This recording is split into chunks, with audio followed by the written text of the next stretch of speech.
I'm not a statistician, but anecdotally, in my day, there weren't nearly as many amazing pro athletes as there are today. The fields are rich and thick, Mm-hmm. and really, really top notch on both the women's and men's side. But I'll tell you this: the best of the best runners from my day, I'd put any of them shoulder to shoulder with the best runners today. Women, men, no choice about that.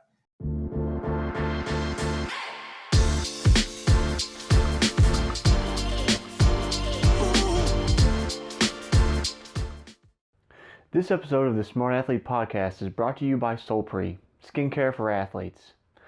Whether you're in the gym, on the mats, on the road, or in the pool, we protect your skin so you're more comfortable in your own body. To learn more, go to solpre.com. Welcome to the Smart Athlete Podcast. I'm your host, Jesse Funk. My guest today is a former pro triathlete from way back in the day. Not to date him too much, but he's going to tell us a lot about how the sport has changed over time. Currently, he's the executive director and race director for Run Ottawa, which he's going to tell us a little bit about that for us Americans who may not know much about our northern neighbors. He's also the director at the Canadian Endurance Sports Alliance. In a previous life, he owned a retail specialty bike shop from 2002 to 2019. He's been an endurance sport coach for about 25 years now. And again, in a previous life, sold in 2019, but he owned a regional triathlon event business. Welcome to the show, Ian Fraser. Hey, Jesse, thanks for having me. That's a wonderful introduction. I've kind of, yeah, and I don't know what else I do with the other hour in the day most times, Yeah. I get all of it done, and then I'm like, okay, I've got an hour to myself. Now what do I do? That's a question I find myself asking a lot of time. I mean, I have my own hobbies, but like from before we got going, I mentioned him, aka Kwakor. I talked to him last week on the podcast, and then we met again this morning to talk business, because that's kind of what he does. And we're talking like lifestyle design, and it's a big thing nowadays. Figure out what do you want to do, how big do you want to make your business, how, it should suit you, and all those kind of things. And he was like, well, if you didn't do any business right now, what would you do with your time? And I went, I don't know. I feel the same way. I think, the endurance sport world, triathlon, running, cycling, making a living within that ecosystem can be challenging, right? It can also be really rewarding. And if you choose one path, it can open up a whole bunch of doors to do something else, right? Mm. And all of the things on my bio are kind of all interrelated, and I got to those places because of where I started, arguably more than 2 decades ago. So I think if you're a doer, and I'm not suggesting I'm a particularly good doer, but I am a doer, right? You're always open to ideas and things, and somebody says, well, here's an opportunity to try this. I'm like, sure, I'll give that a go. And to your point, I think it's a great question. If somebody asked me if I didn't have to do any of the things that I've done or that I'm currently doing, what would I do? And I have no answer to that question. I don't know. I really love what I've done. I love what I currently do. I really love what I currently do. So that question is just it's a bit elusive, I think. Yeah, I have plenty of hobbies from like growing up, so I know that's kind of where I got to with AK in that conversation. I was like, well, I guess I'd spend more time writing music, and I maybe take drawing back up again, or get back into silversmithing, or like there are things I could do, but just right off the bat, I'm like, if it was literally today, I'm like, well, I don't have the infrastructure to do all those. Like, I don't have a jewelry bench. I don't have, like, so I'm sure I could find something. Hobbies. Love that. Oh, I do all kinds of stuff. That's amazing. I do all kinds of stuff. Yeah. So, there are so many, I always said, especially growing up, I was like, I always felt like, I hope I'm reincarnated, because there's so many things to do in life. There's simply not enough life to do them. It's so true. And it's a shame that you have to niche down. So obviously that's a bit of a tangent, but no, but I think it's true, and I think a natural curiosity ends up informing a road that you're going to take. So a passion, a hobby, it starts to inform a bunch of decisions that I don't think we're ever fully conscious of, right? Mhm. So I think on some visceral level, we think about some of those choices and the places they take us, but you just day to day, you know, life is full of an addition of micro choices, Right. micro decisions that you make, which create the sort of canvas that you paint your life on. And I think in so many ways, if you're curious, if you like to do things, if you like to, I mean, be creative, and I think um, high performance athletics, there's such a huge degree of creativity there that I think a lot of people don't consider. Then it takes you down a road. I think within that, and as you mentioned, like making a living from doing the things you love, Yeah. that's such, I think it's kind of a difficult conversation because I remember, I'll take us back. I was 12 years old and I was in Sunday school. And I remember them asking us, would you rather do a job that you love for less money or a job that you don't really like but makes a lot of money? My first question is, why do I have to choose between those? Can't I do both? But also, like, that seems like the dichotomy, right? Like, that's the general idea, is that, like, if you're going to do what you love, then, you know, you may be like a starving artist. And having spoken to, I don't know why I'm not thinking of her name, but former British pro triathlete. She's actually a working artist now. Mhm. Um, you know, being an actual working artist is a tough gig. Being a Oh working yeah. creative is a very tough gig. Yep. And it can uh, burn you out from the thing that you love. So it's like, I don't know there's any one prescribed path, right? Where Right. you just say, well, if you love it, then pursue it and make a living out of it, because that could make you hate it. But then at the same time, if you're just like, well, go into accounting, even though you hate numbers, and do your art on the side, you could hate that too. And each presents its own pros and cons and challenges, but it's interesting how people discern what their path is. You know, in your Yeah. case, actually going down the path, you know, racing professionally for a while, having your own race series, having the shop, like making those decisions. I'm guessing there was a leaping off point where you probably had opportunities to do other things that weren't necessarily race related, but I did a couple of those things, right? yeah, So you made the leap. yep. And I think, you know, it's interesting. Like I go back a little bit to the days when I raced. And so I raced sort of essentially from 1992 to about 1997. And I was a solid middle of the pack pro. Mhm. You know, I had certain strengths and lots of weaknesses. I was a terrible swimmer. I came to swimming really as a 21-year-old. I couldn't swim a length of the pool until I was 21. I came to the sport from a running background, so that was always something that served me incredibly well. I became a decent cyclist towards the end of that process, but you know, there wasn't a lot of money. There was some, so I always had to support myself with work. So you know, Mhm. I worked in restaurants and you know had done that for seasonally for you know most of my racing career. And so when I actually stopped racing professionally, I had an opportunity to go into the restaurant business, and I did. I owned a restaurant for about 2 years, and it was a horrific experience, but it was the most incredible experience I'd ever had. Right? You know, I mean, I'd gone to university. I have a bachelor's degree in economics, but that was my first real journey into business, and it cost me probably about as much as a really good MBA. And I feel like I learned so much more from that process. And so I knew at kind of that point, I kind of, again, consciously, subconsciously, I always want to work for myself.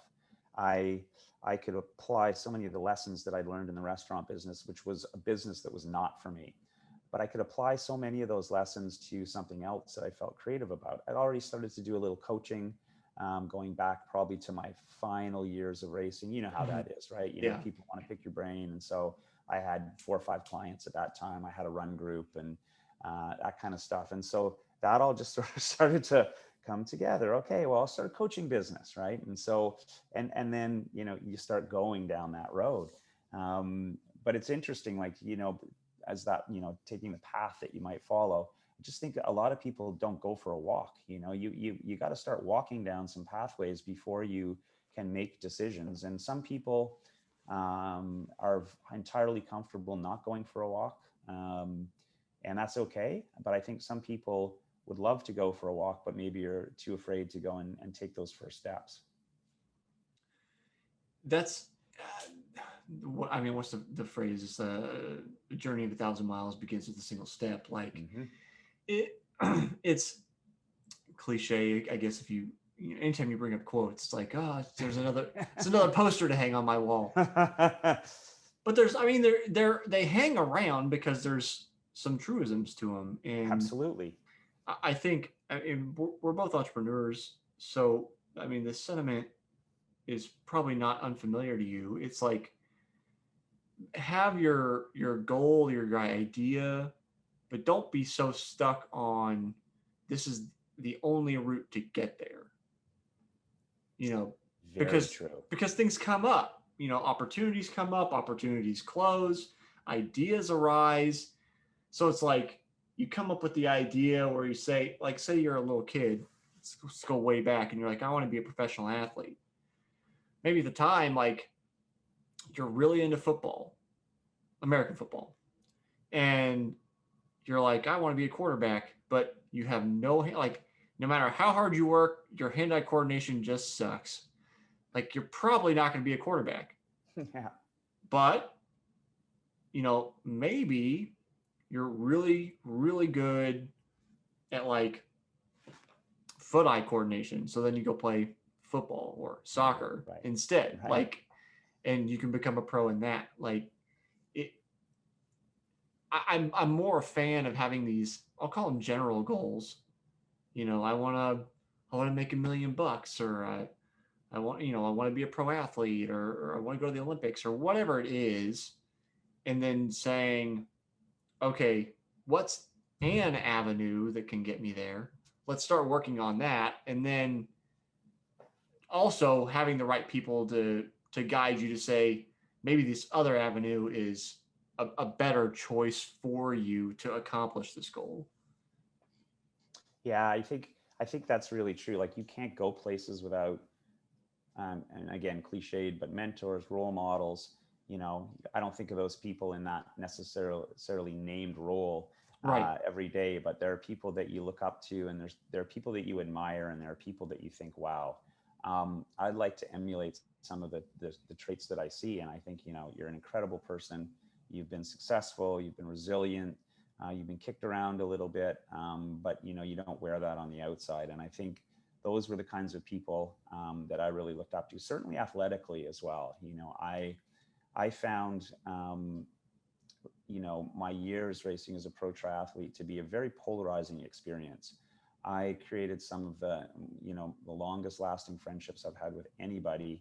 And I found a portion of that community, about half of it, even at that pro level, to be so welcoming and so warm, and the other half to be savagely evil, you know? And I just thought, like, it's just, there's no middle ground. You know, you go to a race, you hit the road, and you travel for a couple months, and it's like you gravitate to those 5, 6, 7 people that see the world maybe in the same way that you do. Mm-hmm. I don't think it really matters where they come from, whether they come from Europe or the United States or Canada or Asia. You know, there's a zeitgeist, I think, among certain athletes, that they behave and think and feel a certain way. And it's pretty obvious when you're in that culture and in that ecosystem. You can see who those people are that you wouldn't want to spend a minute with in a room alone, or at all, right? And so, you know, to your point, those are some of those people who've been around a little longer, were people that I looked up to, people that I, you know, felt kinship with. And again, you know, that starts, you know, looking at their lives, what they've done before, what they've done afterwards. And I always tended to appreciate people that liked other things other than triathlon at that time. you know, as an athlete, you live and you breathe it. And I get that you have to do that. And maybe that's why I was a middle of the packer, because I mean, certainly lived and breathed it in my moving moments.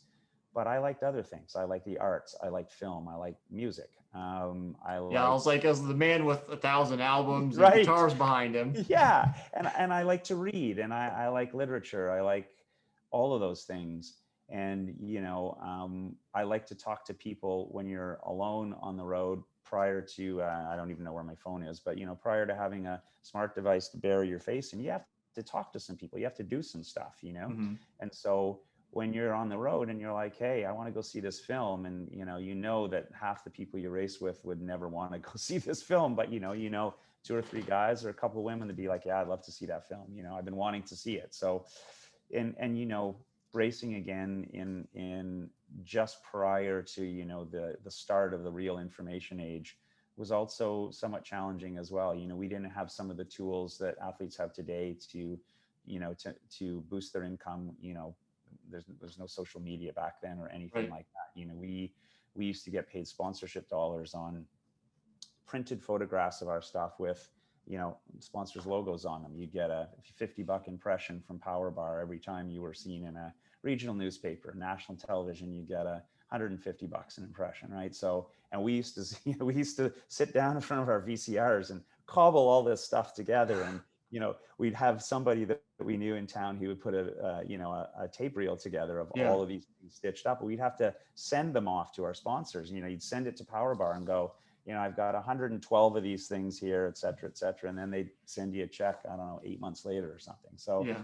it was different. And, you know, that sort of access to information. And I don't think it's easier to be an athlete now. I think like a lot of things in life, technology was supposed to, wasn't it supposed to see us working like 2 hours a day, and having 4 months off back in the age of the Jetsons, and it was supposed to Right. make everything easier. I'm not going to suggest that it makes life any easier. I think it opens more choices to today's athlete on how they market themselves. Mm-hmm. Just, you know, a learning curve on equipment choices. You know, we had to wait for printed magazines or studies. I mean, think of the availability of information on human physiology, for example. You know, I mean, Yeah. you can read yourself up in 2 days on stuff that it would have taken us 4 years of a university degree to learn. So Yeah. it's interesting in that regard.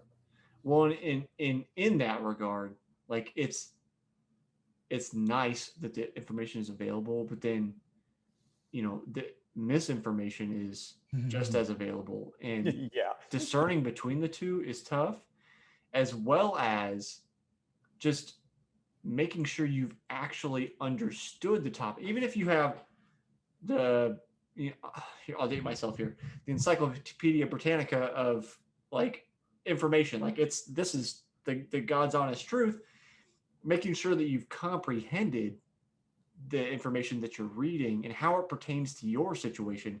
Right. That's a different skill set than simply going, well, inside the calf there's the gastrocnemius, and then there's all like that's there's rote memorization versus like understanding functional anatomy and how it applies to your sport is a different level. So it's like it's great we've got it and we've got the ability to get to it. And you know, I know I can learn about so many things and have access to so many things. And like this podcast is a good example of like being able to have interviews with experts in so many different fields and have conversations with them and make it freely available to anybody that wants to listen. Like, you know, I've talked to pros, former pros, Olympians, like high level academic researchers. It just, the ability to get to that knowledge is it's just at your fingertips now.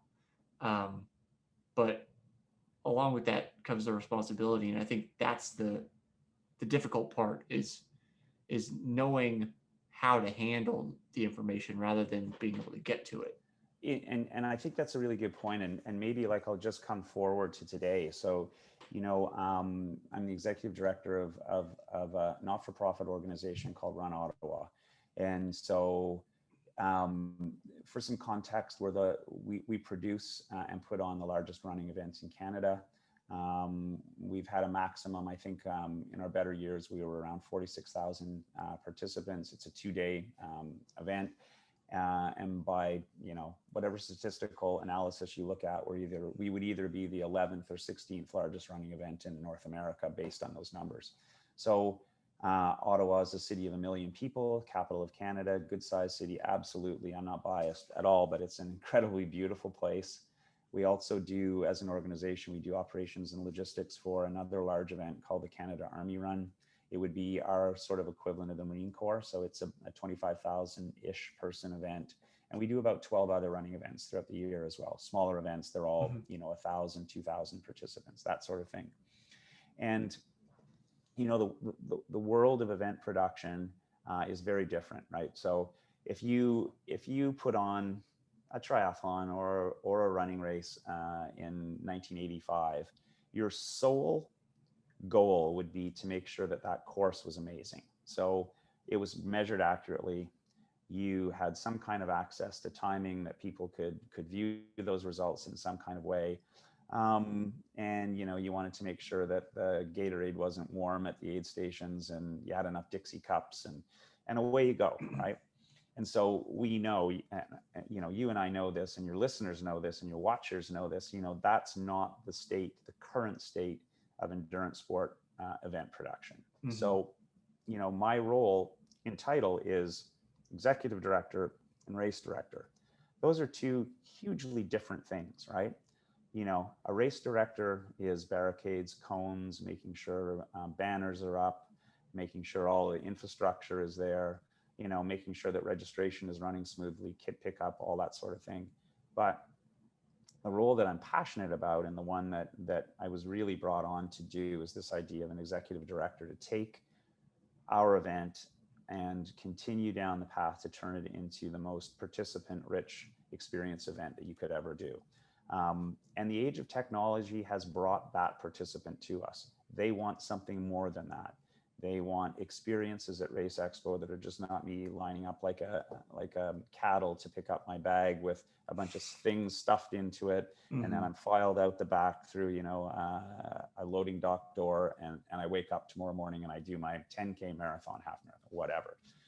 So I think there's a huge responsibility with that technology, but it also allows us to do some amazing things, right? And allows us in these incremental moves to make that experience something where you in Missouri would love to come up and do our event. I would love to come and do something in your neck of the woods that I've seen that might be amazing. And so we also have the ability to see those things, hear the feedback, look at that. And that's a big responsibility as an events organizer. And it's also a great opportunity as well. In some ways, I feel like it's almost a shame that it can't be just as simple as like, oh yeah, we set up the cones, like the course is accurate, and it's. But I get it. I get it in part because like people want something to do, and it's like you do this race, and then it's over. But also because I've never really had to be a spectator, generally speaking. For very few times have I been just a spectator. Most of the races I go to, I am racing. So I'm actively participating in the event. I'm not sitting on the sideline. So it does make it, I can see even from that standpoint, like it makes it a whole event for both the person racing and the people that are coming. It's like, okay, cool, you raced. And then now we can watch this, Sheryl Crow's here or what, like whoever musical guest is here and they're going to perform. And then we've got, whatever events going, the whole thing. And, maybe here in town and be like Oklahoma Joe's, or I guess it's Kansas City Joe's now, is catering barbecue. And like there's a whole thing going on instead of just this singular race and it's over. Well, yeah. And also the participants' expectations are, throughout COVID, throughout the challenging time that we've had in the endurance sport world, and we've had perhaps arguably, and I know this from conversations I've had with my peers and colleagues in the United States and Canada, we've had a really difficult time in Canada putting on any in-person events. We really haven't. There hasn't been anything that you would consider a large-scale in-person endurance sport event in Canada since prior to March 2020. Mm-hmm. But you really understand the power of what you do here. And if people think that the endurance sport world is dying or alive or something like that, they only need to think about the comments, the concerns, the passions that lay around an event ticket that they've purchased that might be $69 or $79, and how passionate they feel about that event not going off, or the t-shirt being not right, or the medal not being exactly right.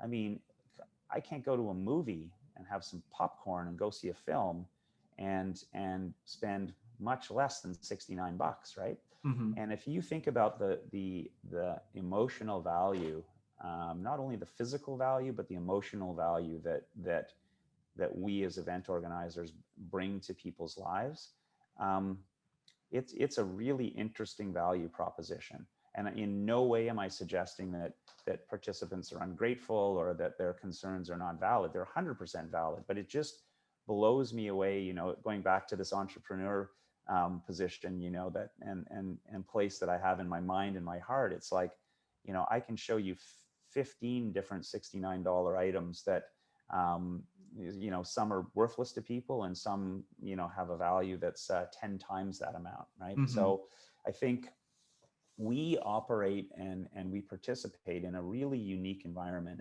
and something that is so special to so many people in their lives, that tapping into that to make that even better for them and to understand why it's that way and do more of the things that resonate in that manner, that's a never-ending job for us. And certainly for me, that happily keeps me up at night. You know, I think part of that, which goes back to even my own comment about can't it just be a race? Yeah. I think that because it speaks to people identity, right? Like it Mm-hmm. isn't just an event. Like this is part of who I am, and this culture and the whole thing around the event, and like a celebration of the thing that I do that's a part of me. And why I say that has to go back to me saying can't it just be the race is well, one in part because I'm square and lane, but also like I don't, you know, I'm mostly happy to just show up, do the race, and go home. Like I don't personally care about the rest of it, just as long as I had a good day. So, which isn't to be like ungrateful for all the work that you do. No, I get It's that. just like that speaks to my own identity versus like, you know, having the whole big to do about it. But And Jesse, think of the little pieces here. So right. the amazing stuff that you do and the content that you produce, I throw that on in my earbuds when I go for a run. Okay. And the run is a preparation for an event that I'm doing in 2 months. And so now those three pieces are connected: you, me, and this event. Right. And so, you know, all of these little tumbling dice that fall into the process, and process is so important, right? And even if your takeaway experience, and you know, if you come to one, and I'm just using you as an example, but like no, it's fine. if you come to our event and you don't love all of the participant experience around it, you just want the course, it's there for you. Right. But you did have a preparation phase, you did have a journey to get there, and it's filled with all kinds of Jessies and Ians and all kinds of stuff, right? Mm-hmm. And I think that's like, those are the multipliers for us as entrepreneurs in the endurance sport space, is finding those great connections. You know, I'm going to go home after my run and tell my wife what I heard on your podcast that I was listening to. She's going to tell two friends, and you get momentum, you get connectivity. And I think that around the information piece is something we didn't have in 1985, right? You know, I remember this hilarious story. So it's going back to the mid 70s. And there was a famous distance runner, Lassie Viren, you know, Finnish Finnish 5,000, 10,000 meter runner. Mm-hmm. And so he was, he had typical sort of Scandinavian dry humor. And so he won, I don't know, a bunch of gold medals in 72 and 76, I think. And I remember this because the Olympics were in Montreal in 76. Yep. He's interviewed afterwards and he's asked, what's your secret, lassie? Are you so good in multiple distance events without recovering? He said, well, I take reindeer shit and I massage it into my legs. And I find that to be an amazing recovery tool. And he does this like deadpan and straight faced, right? And so, there's half a generation of runners for a year and a half that are trying to source out reindeer shit so that they can, do the same thing. But, there's no real truth seekers here in his comments, right? Because those, they didn't exist back then. So I think like, wow, that's like so low tech dissemination of information. And it was a technique that endured about, 99% longer than it should have. So it's kind of funny. I feel like now if he had done that and it blew up, I almost can guarantee you that like somebody would have like partnered with him to make a gag gift where you could actually buy it. I can almost guarantee it. Be like, here it is. It's like, yeah. $9.95. It's yeah. Oh.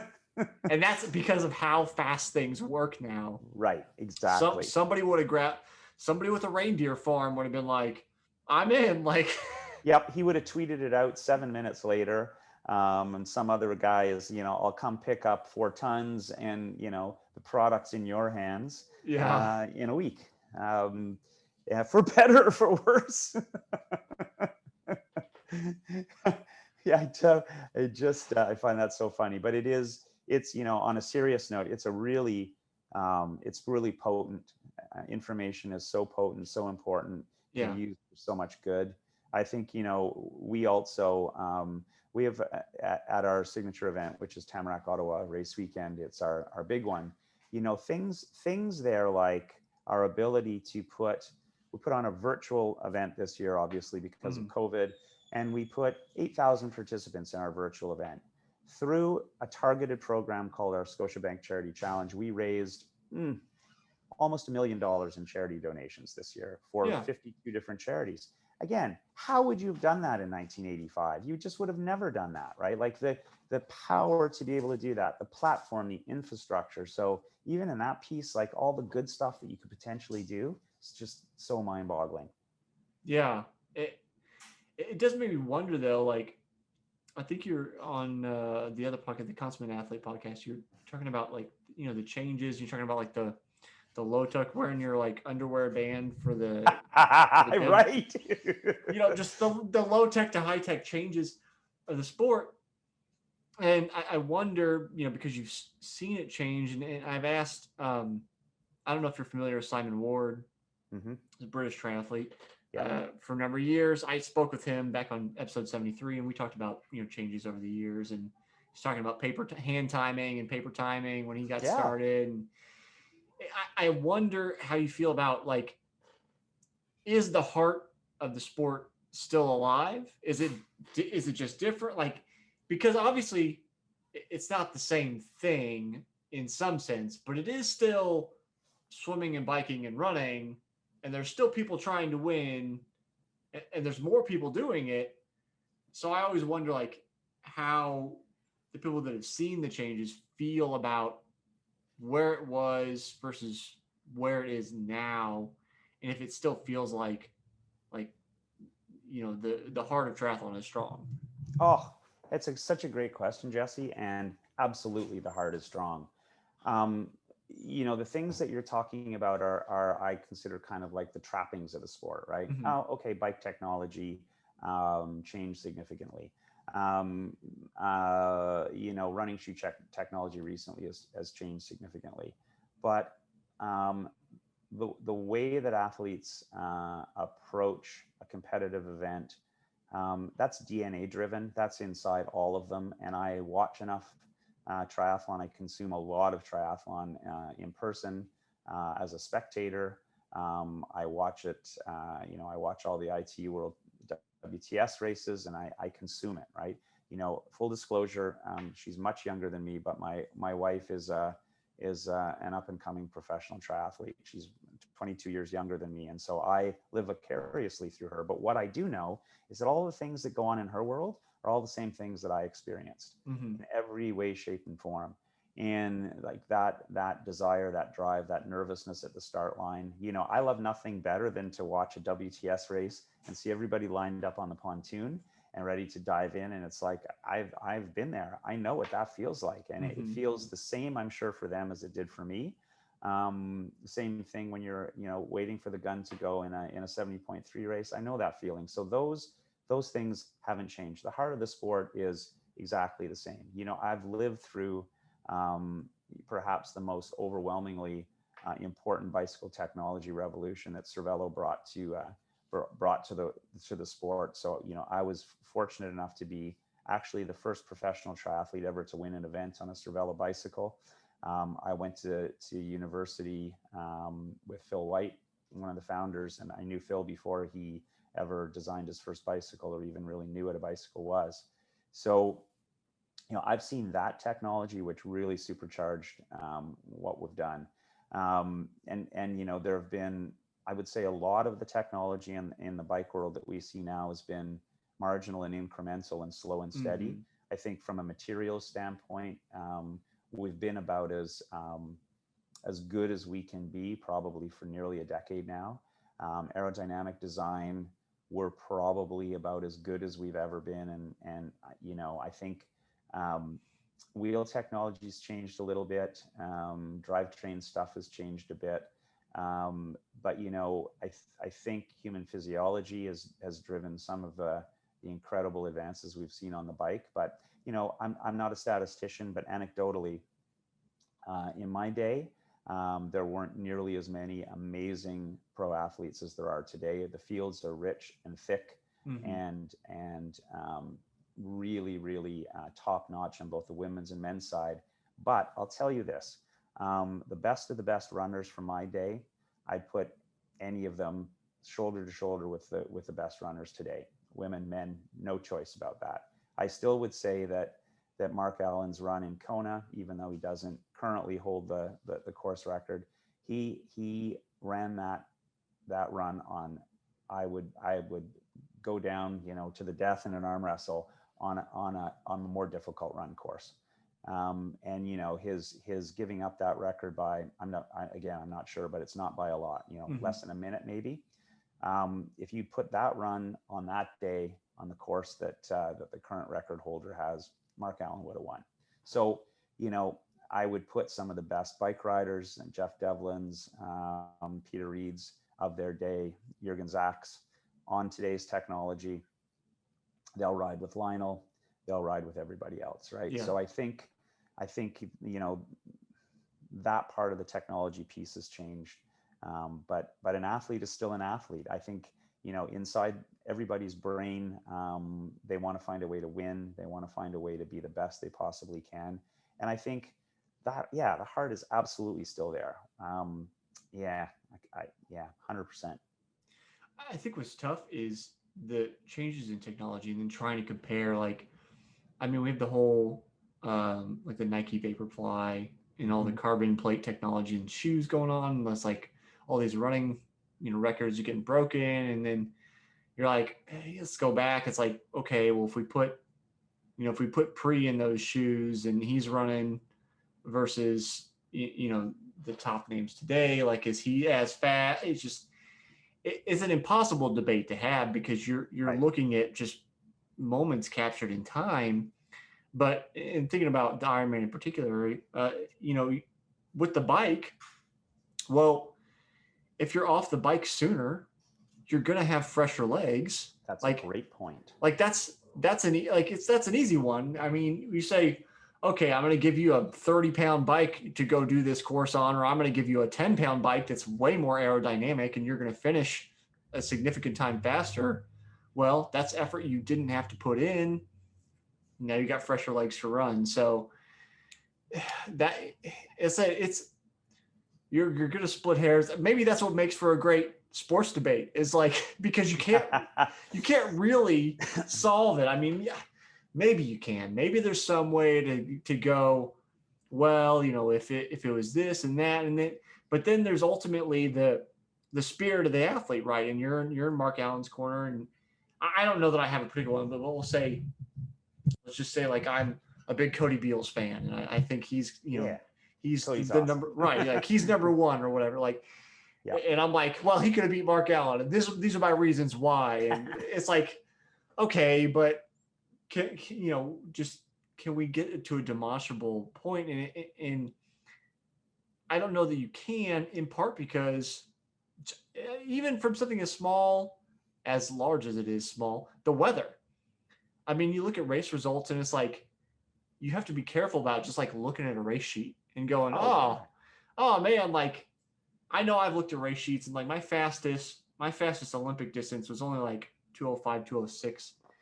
And really it should have been faster on the day that I did it, but the course was blistering hot. So it didn't finish any faster, but there have been courses where it's like, I looked at the results and I'm like, oh, I know where I am. And I should be top 5. It's like, yeah, but those results last year, it was 95 out and somehow there was a monsoon at the same time. And like, there's all these, mitigating circumstances that slowed everybody down and you have no idea about that. So I think that gets lost too. It's like, we're not factoring in just how humid was it? How hot was it? Was there any cloud cover? Was there, just even from that standpoint, it makes this like impossible debate because the same person on the same course with the same equipment from today to tomorrow could be 2 completely different performances just because the weather didn't cooperate with them, or they got like a little bit of food poisoning, or like there's all these just tiny little minutiae that goes into all of it that adds up. But I think you can make this, and I firmly believe this. You can only say this because I think going down that comparison hole is what's the cliche? A fool's errand. Mm-hmm. And I think what you can say about our sport is this: you can say only a few things. You can say, one, the technology is better today than it was 25 years ago. Mm-hmm. 2, where the debate I would get in with you would be maybe, or somebody would be that I'm not sure from a training and physiology standpoint whether today's athletes are better trained than they were 25 years ago. I think there's a marginal difference there, and I think that difference speaks to recovery, injury prevention. I think some of those pieces are in play. But aside from those 2 things, the obvious answer is a great athlete, those things being equal, whether it's 1985 or 95 or today, they would go head to head with each other, and it would be a great race. And I think the more interesting conversations around pro triathletes and athletes general is what makes a winner, and the soup that makes a winner, and that and I've often said that a true winner in sport is somebody who's able to manage their inadequacies and the things that they're not particularly good at, as opposed to leveraging the things that they're really good at, right? And I think that's true in the sport of triathlon. Some of the great champions of the sport have been really good at limiting their losses in the things that they're not particularly good at, and leveraging that. And I think that's fascinating, because when you see them try to perform outside of that model, that's when you go, oh, that person's not going to have a good day, or this person's going to have an amazing day, and so I'll just sort of some stuff that I'm familiar with. I've over the years I've I rode and I ran and spent a fair bit of time with Peter Reed, and I thought I was long retired by the time he was winning his back-to-back Konas, but I knew, Peter never set the bike course record at Kona ever, but I knew that if that was a goal of his, he would have done it. But, he felt early on that maybe he wasn't the best runner in the field, but the way to protect against that was to make sure that when he came off the bike, he'd used, a significant portion of energy less than his competitors had, so that, he could leverage the skill that he did have on the run without being on the limit when he got to the bike. And he was always successful and analytical around that, and truly understood the things that he was exceptional at, and also using those exceptional skills to manage the things that he had to be somewhat careful with. And so you can see that in just about any champion in the sport of triathlon or in the world of running as well. I think it's which is what put a bike race on now, we consume so much bike racing here. So, it's been so awesome. And it's just like, that person is not going to win a 3-up sprint at the end of a stage in the tour. So that they've got to try something else to get to the finish line that's going to deliver them there so that they don't have to put themselves in that situation. So I think those are the fun conversations to have. And those are the fun ones when you're watching an event where you're sitting there with your buddies or whatever, and you're going, he's going to win or she's going to win. No, it's not going to happen because this just happened, So I think I love doing that stuff. I think it's super fun. You're naming like the things that have changed. I think this is my opinion. We'll see whether you agree or not. One thing you didn't name that is different, and I think plays to possibly the illusion that people are so much faster now, is that the development pipelines are in place to get more people. Because like, think about, and I was a part of this, but partly because I forced my way in, not because I was recruited, and I always try to make that caveat. But I had the fortune of hanging out with some of the really fast guys and girls with the USA Triathlon's collegiate recruitment program, who at the time was headed by Barb Lindquist. Yep. And, Barb recruited Gwen Jorgensen. Like, she didn't originally really kind of want to come to triathlon, but she had the swimming and running background at a high level. She was able to compete in both of those things collegiately. And, Barb was one of the people that helped convince Gwen to come out and let's work on getting to Olympic gold. And her first outing did not go well. I think she had a mechanical in that race and I don't even know if she finished in her first Olympics, if I remember right, because I was watching and I was like, where did Gwen go? And then they didn't really talk about it. And then going on to win the last one. So, but that also speaks to, like, if you know any of the number of other athletes that Barb recruited, Katie Zafiris, Taylor Spivey. I can't remember if Taylor Knibb was recruited by her or not, but a number of, especially on the women's side, have had success in part. Just this very small piece of the development pipeline identifies those people. Oh, right. You are so right, Jesse. So, and this is, again, there's historical context here. So, the early days of triathlon, all of us are individual mavericks, right? Right. We gravitate to pockets where we would train with other triathletes. So in my day, it was San Diego and Austin, Texas. Mm-hmm. And you would train with informal groups there. And, somebody would go, oh yeah, I'm swimming masters at U of T. Can I get in there and jump in the pool? So there's 5 or 6 of us, et cetera, et cetera. And, the American early dominance of triathlon soon disappeared in the early 90s with, the onset of the Europeans. Mm-hmm. And so the Europeans had that pipeline recruitment model. It wasn't a collegiate system, but it was a triathlon club model in most of the major countries and cities in Europe. And so, the Luc van Leerdes of the world back in those days came from massive triathlon clubs in their area with, 500, 600, 700 members that had a youth program, that had an elite program, that leveraged their size to get great product opportunities for all the members. And that's where all these triathletes came out of. That's where the Jürgen Zacks came out of. That's where all of those people came out of. And so, lo and behold, American and Canadian triathlon looks at this and says, holy crap, how are we ever going to compete? Mm-hmm. And your answer is, the pathway that you do so well in the United States with all sport is, let's have a collegiate program. Right.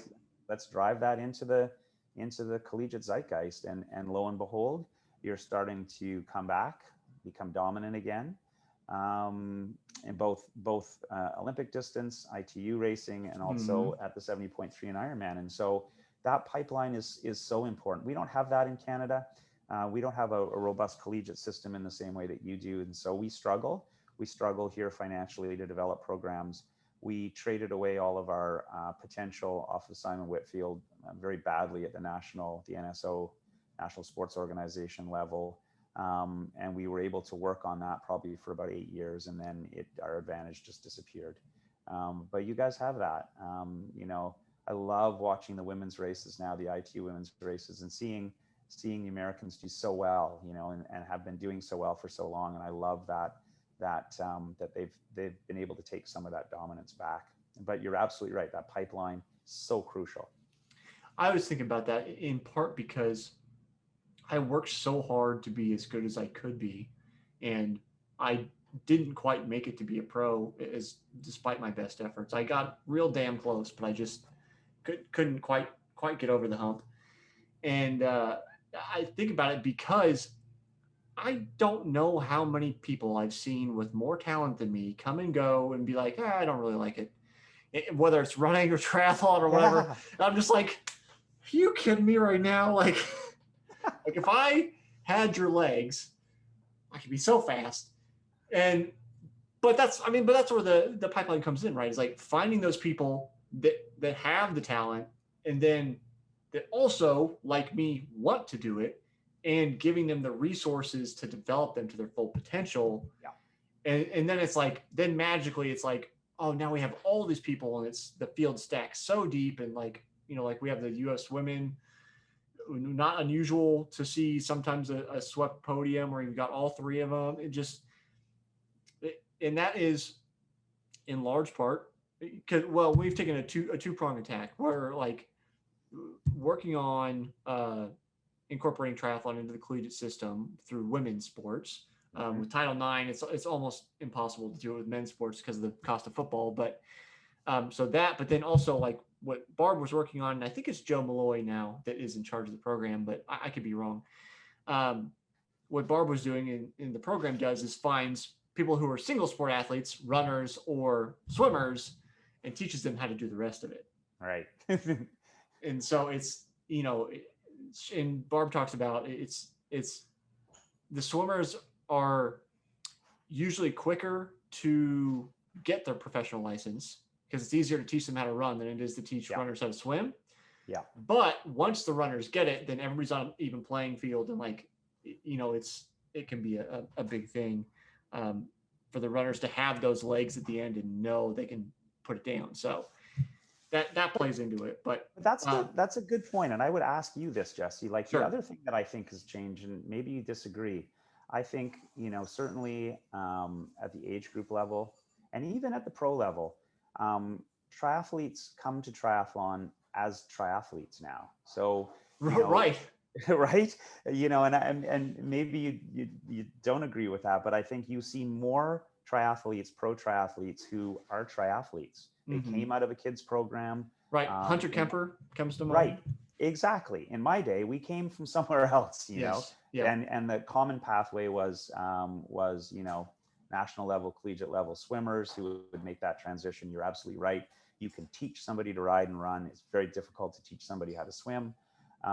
Or they came from, high level Cat 1 bike racing, and they're like, I'm going to try triathlon. Yeah. Or they, the other sort of more common one after swimming was, you had great runners gravitating to the sport. And for the same reason that triathlon really started was, I'm a national level runner, I'm injured, and I can't put in the volume to run at that level anymore. So I take up triathlon, right? Yeah. And, the motor's there, the engine's there. So I ride a bike. It takes me a couple of years to get good on the bike, and I'll learn how to swim, et cetera, et cetera. So I think, I love that idea that, we're building triathletes, right? From the ground up. Yeah.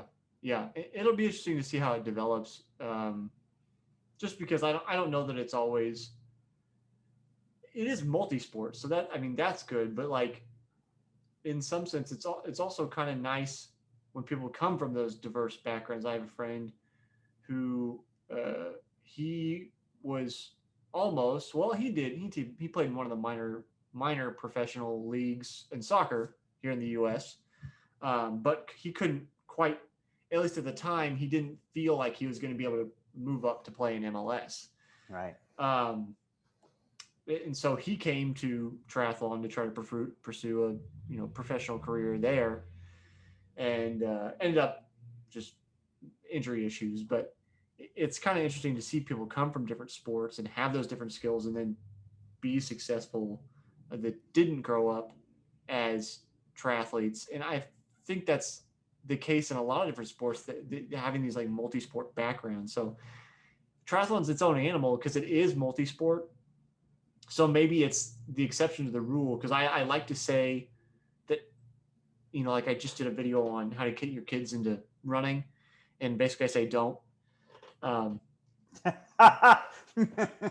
Just because don't do it. Well, just do whatever your kids want to do. Like if they want to play soccer, well, like don't make them specialize. Like let them do whatever they want to do. I agree. Because when I talk to these Olympians and I talk to former pros, it's like an underlying current is, yeah, we did all kinds of things. We learned all these different skills.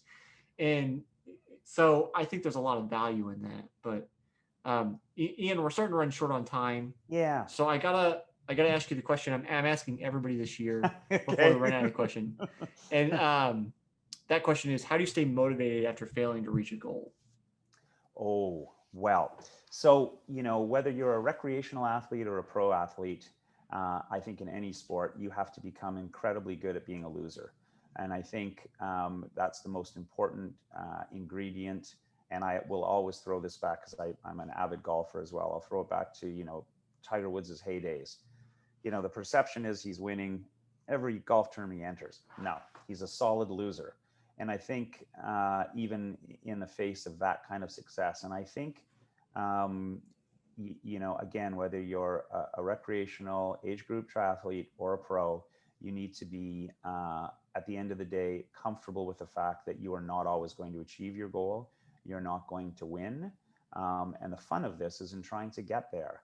And, if you've done this long enough, and I still show up at races and race badly at 56 years of age, if you keep trying, it's amazing sometimes how 1 week is vastly different than the next week and the week after that. So I think you have to be ultimately hopeful, and you have to be resilient, and you have to understand that if this was easy and you were going to achieve your goal every time, it wouldn't be worth doing. Why would you show up and do it? Oh, I just nailed a PB. That's great. I just won my age group 14 times and it was no effort at all. What's the fun there, right? I think the fun is in losing, being beaten by yourself as well, and learning from that. So I think great athletes are incredibly awesome losers. They may not show that on the outside all the time, but subconsciously inside their DNA, they're built to be able to be resilient against loss and to be able to be creative in the face of adversity to change that story. And that applies to all of us. Whether you're running your first 10K in an hour and a half or an hour, and your goal was maybe to do it in 55 minutes, well, you get out of bed the next day, you do your training, and you show up and you try again. That's what you do. Ian, much like me, you're not huge on social media, but is there any place people can get in touch with you, see what's going on with Run Ottawa, any of that kind of stuff? Best thing they can do is find Run Ottawa on Instagram. You can go to our website at runottawa.ca. I'd love for people to know less about me and more about what we do. And I think that would be super awesome. Sounds good. Thanks for hanging out with me today, Ian. Jesse, thank you so much for having me. It's been a pleasure.